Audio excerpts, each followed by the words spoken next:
बोलिए श्री कृष्ण भगवान की जय, श्रीमन नारायण भगवान की जय। राधे राधे, जय श्री कृष्णा। आप सभी का दिन शुभ हो। आज आप सुनेंगे मार्गशीर्ष मास महात्म्य में आगे का अध्याय। आज का अध्याय आपको पसंद आई तो प्लीज वीडियो को लाइक जरूर कीजिएगा, कमेंट बॉक्स में जय श्री हरि जरूर लिखिएगा। आज के अध्याय में आप सुनेंगे दुर्वासा जी के श्राप से इंद्र का पराजय, ब्रह्मा जी की स्तुति से प्रसन्न हुए भगवान का प्रकट होकर देवताओं को समुद्र मंथन का उपदेश करना तथा देवता और दैत्यों का समुद्र मंथन।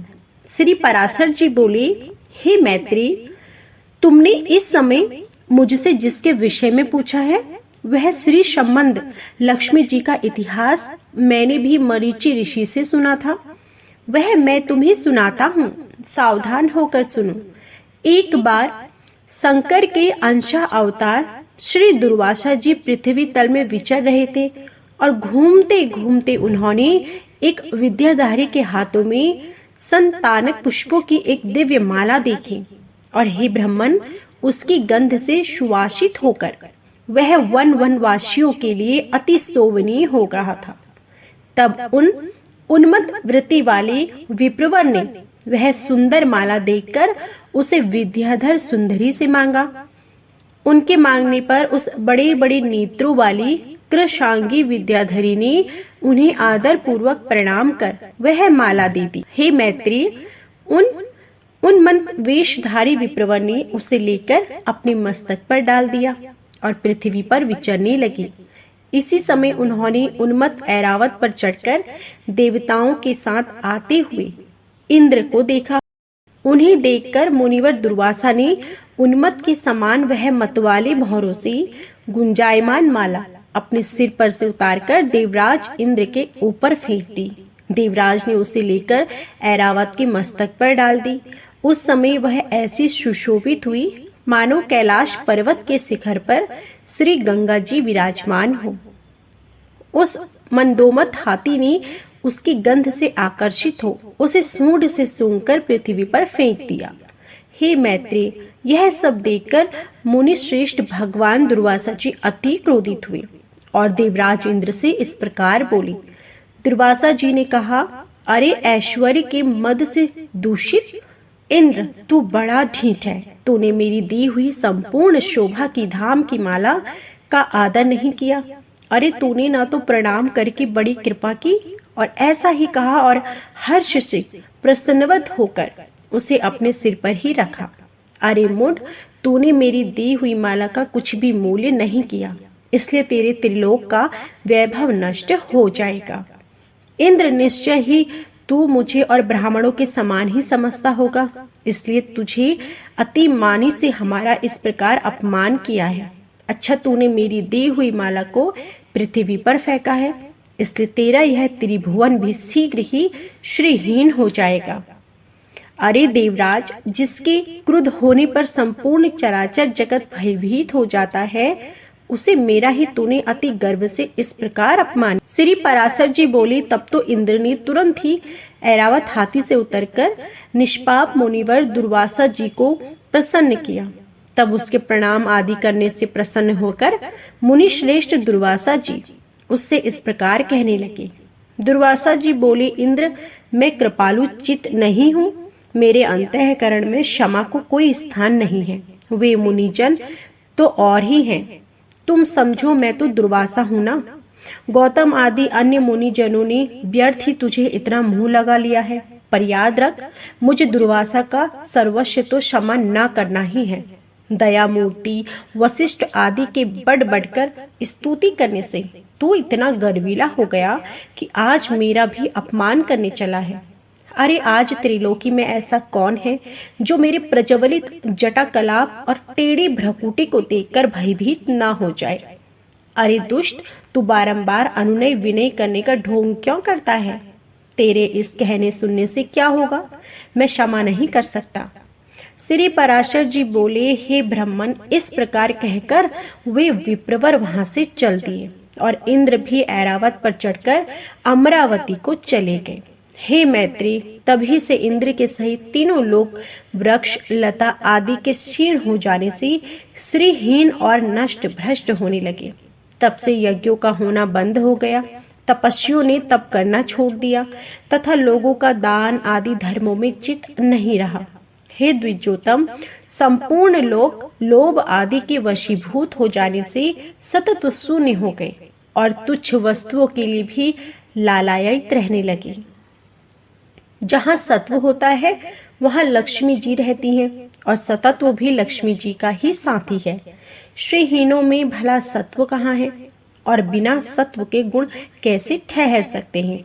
बिना गुणों के पुरुषों में बल, शौर्य आदि सभी का अभाव हो जाता है और निर्मल तथा अशक्त पुरुष सभी से अपमानित होता है। अपमानित होने पर प्रतिष्ठित पुरुष की बुद्धि बिगड़ जाती है। इस प्रकार त्रिलोकी के श्रीहीन और सतत्व रहित हो जाने पर दैत्य और दानवों ने देवताओं पर चढ़ाई कर दी। सतत्व और वैभव से शून्य होने पर भी दैत्यों ने लोभवश निसतत्व और श्रीहीन देवताओं से घोर युद्ध ठाना और अंत में दैत्यों द्वारा देवता लोग परास्त हो गए। तब इंद्र आदि समस्त देवगण अग्निदेव को आगे कर महाभाग पितामह श्री ब्रह्मा जी की शरण में गए। देवताओं से संपूर्ण वृतांत सुनकर श्री ब्रह्मा जी ने उनसे कहा, हे देवगण, तुम दैत्य दलन परावेशर भगवान विष्णु की शरण में जाओ, जो संसार की उत्पत्ति, स्थिति और संहार के कारण है, किंतु वास्तव में कारण भी नहीं है, जो चराचर के ईश्वर हैं, प्रजापतियों के स्वामी हैं, अनंत और अजेय हैं, तथा जो अजन्मा किंतु कार्य रूप में परिणित होते हुए भी पुरुष के कारण हैं, वे अवश्य तुम्हारा मंगल करेंगे। श्री पराशर जी बोले, हे मैत्रेय, संपूर्ण देवगणों के इस प्रकार कहे लोक पितामह श्री ब्रह्मा जी भी उनके साथ क्षीर सागर के उत्तरी तट पर गए। वहां पहुंचकर पितामह ब्रह्मा जी ने समस्त देवताओं के साथ परावर नाथ श्री विष्णु भगवान की अति मंगलमयी वाक्यों से स्तुति की। ब्रह्मा जी कहने लगे, जो समस्त अणुओं से भी अणु और पृथ्वी आदि समस्त गुरुओं है, उन निखिल लोक विश्वास पृथ्वी के आधार स्वरूप अप्रकाशय सर्वरूप सर्वेश्वर अनंत अव्यय नारायण को मैं नमस्कार करता हूँ। मेरे सहित संपूर्ण जगत जिसमें स्थित है, जिससे उत्पन्न हुआ है, और जो देव सर्वभूतमय है तथा जो पर से भी परे है, जो पर पुरुष से भी पर मुक्ति है और लाभ के लिए मोक्ष कामी मुनिजन जिसका ध्यान करते हैं, तथा जिस ईश्वर में सतत्व आदि प्राकृतिक गुणों का सर्वथा अभाव है, वह समस्त शुद्ध पदार्थों से भी परम शुद्ध आदि पुरुष हम पर प्रसन्न हो। जिस शुद्ध स्वरूप भगवान की शक्ति, कला, काष्ठा और मुहूर्त आदि काल क्रम का विषय नहीं है, वे भगवान विष्णु हम पर प्रसन्न हो। जो शुद्ध स्वरूप होकर भी उपचार से परमेश्वर अर्थात लक्ष्मीपति कहलाते हैं और जो समस्त देहधारियों की आत्मा है, वे श्री विष्णु भगवान हम पर प्रसन्न हो। जो कारण और कार्य रूप है तथा कारण के भी कारण है और कार्य की भी कार्य है, वे श्री हरि हम पर प्रसन्न हो। जो कार्य अहंकार का भी कार्य जो स्वयं है और जो उसके कार्य का भी कार्यभूत है, हम उन्हें प्रणाम करते हैं। जो जगत के कारण का कारण और उसके कारण का भी कारण हो, उसके कारणों के भी कारण हेतु है, उस परमेश्वर को हम प्रणाम करते हैं। जो भोक्ता और भोग के स्पष्टता और सृज तथा कर्ता और कार्य रूप स्वयं ही है, उस परम पद को हम प्रणाम करते हैं। जो विशुद्ध बोध स्वरूप नित्य अजन्मा अक्षय अव्यय अव्यक्त और अविकारी है, वही विष्णु जी का परम पद है। जो ना तो स्थूल है, ना सूक्ष्म है, ना किसी अन्य विशेषण का विषय है, वही भगवान विष्णु का नित्य निर्मल परम पद है। हम उनको प्रणाम करते हैं। जिसके आयुष्तांश में विश्व चरणी शक्ति स्थित है तथा जो परब्रह्म स्वरूप है, उस अव्यय को हम प्रणाम करते हैं। हे प्रभु, हम आपको बारंबार प्रणाम करते हैं। अपने पुण्य पाप आदि का क्षय हो जाने पर ओमकार द्वारा चिंतनीय जिस अविनाशी पद का साक्षात्कार करते हैं वही भगवान विष्णु का पद है, जिसको देवगण, मुनिगण, शंकर और मैं कोई भी नहीं जान सकते। वही परमेश्वर श्री विष्णु का परम पद है। जिस अभूतपूर्व देव की ब्रह्मा, विष्णु और शिव रूप शक्तियां हैं वही भगवान विष्णु का परम पद है। हे सर्वेश्वर, हे स्वरूप, हे सर्वाधार, हे अच्युत, हे विष्णु, हम भक्तों पर प्रसन्न होकर हमें दर्शन दीजिए। श्री पराशर जी बोले, ब्रह्मा जी के इन उद्गारों को सुनकर देवगण भी प्रणाम करके बोले, प्रभु हम पर प्रसन्न होकर हमें दर्शन दीजिए। हे जगतधाम, हे अच्युत, जिसे ये भगवान ब्रह्मा जी भी नहीं जानते हैं, आपके उस परम पद को हम प्रणाम करते हैं। तदंतर ब्रह्मा और देवगणों की बोल चुकने पर बृहस्पति आदि समस्त देवर्षि गण कहने लगे, जो परम स्तवनीय आद्य यज्ञ पुरुष हैं और पूर्वजों के भी पूर्व पुरुष हैं, उन जगत के रचयिता निर्विशेष परमात्मा को हम नमस्कार करते हैं। हे भूत भवशेष यज्ञ मूर्तिधर भगवान, हम सब शरणागतों पर आप प्रसन्न होइए और दर्शन दीजिए। हे नाथ, हे भूत भवशेष, हमें अपने दर्शन दीजिए।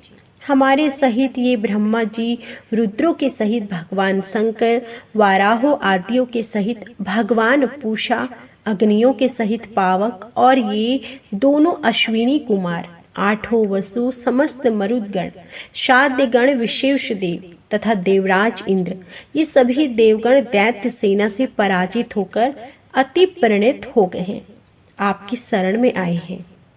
श्री पराशर जी बोले, हे मैत्रेय, इस प्रकार स्तुति किए जाने पर शंख चक्र गदाधारी भगवान परमेश्वर उनके सम्मुख प्रकट हुए।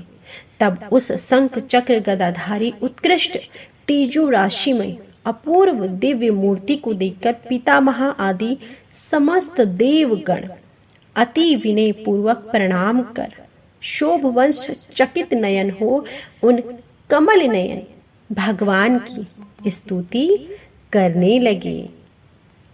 तो यह था आज का संपूर्ण अध्याय। इससे आगे की कथा आप हमारी कल की वीडियो में जरूर सुनिएगा। आज का अध्याय पसंद आया हो तो प्लीज वीडियो को लाइक कीजिएगा।